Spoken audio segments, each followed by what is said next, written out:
Hi everyone, so I'm Austin and today I'm going to be talking about an object that I'm pretty sure everyone who's watching has had an experience with.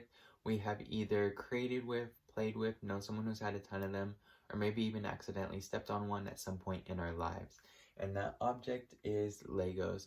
So speaking of accidentally stepping on Legos, I ran a poll on my Instagram story to see how many people have done so because I do feel that it is a common thing that everyone goes through and it happens to people, and 67 people said yes and 12 said no, so that's about 85% to 15%. Personal connection with Lego. So personally, I was so into Legos when I was younger. I got my first real set when I was in about the 4th grade, and from there I just kept collecting and collecting. And Legos are super expensive. Even the smaller sets are about $20. So thinking back how much I have spent on Legos, like how much my family has spent on Legos is like way too much, like hundreds of dollars.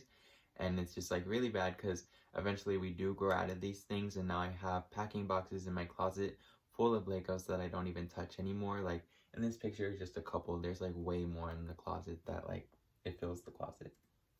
Um, I feel that Legos are the building blocks to learning. They teach us so many important skills and aid in so many ways that I will get into as the presentation goes along. But first I want to talk about the history of Lego. So Lego starts out with a man named Olker Christensen. He was a Danish carpenter, and he made ladders, reupholstered furniture, and also made wood carvings. His wood carvings were super popular with children, so he made a business out of this. And he was doing really good until one day his children were playing in the factory that also doubled as their family home. And they were playing by a stack of wood chips that caught on fire, and in turn, everything went up in flames and they lost everything. Olker Christensen did not let this stop him though. He rebuilt the factory and revamped even bigger and better with the new brand name Le God, which is Danish for play well, which is really fitting for the brand. Now he was transitioning into making the bricks solely out of plastic instead of wood because it was cheaper. Though this time his factory did go up in flames again, so he lost everything, but he didn't let this stop him. He had like a really troubled like path to like success because like 2 factory burned down is like really bad.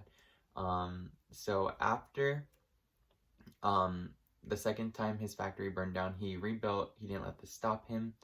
And around this time was when World War II was ending, so people were looking for a cheaper way to get toys to kids, and they turned to plastic, which is what Lego was primarily made out of. So now it was just really popular brand. Everyone was buying it for their children, and now the brand has so much going on for it. They have Lego sets, they have TV and movie that allows them to market even more in amusement parks. So Olker Christensen made a huge brand and legacy for Lego. Their purpose is to inspire and develop the builders of tomorrow, which is what they do for many. They have this creators line where children and adults can send their ideas to be made into Lego sets, and some of the money that is profited can go back to the communities that made the Legos in the first place. So I think that's really awesome of Lego. And they also inspire in other ways. So like for me, when I was younger, I thought I was going to be an architect because when I would be building Legos, I would be looking at like the little instruction book and like building, and I'd be like, wow, this is really cool. Like I want to make an actual building one day. But then I realized how much math is involved in that, and I was like, never mind, like I'll find something else.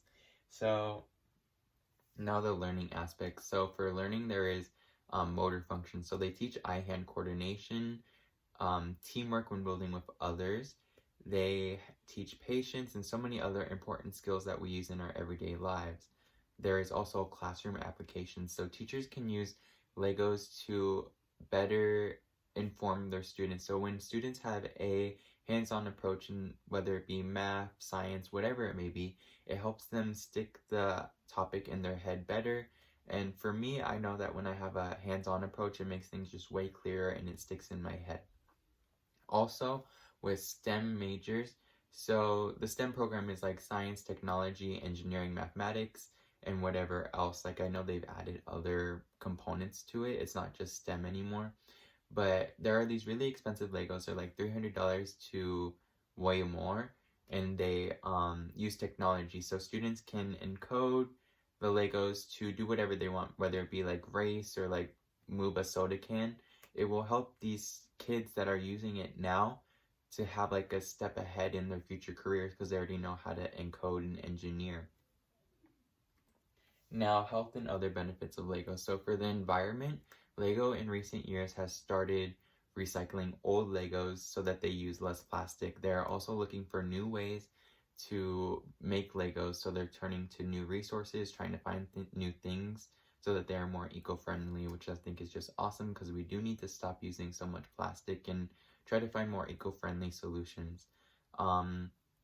For children with focus like problems like ADHD, on the spectrum, autism, whatever it may be, Legos help them focus because when they have a sequential order that they have to put things in, it just helps them focus in and do that one task that they're trying to do.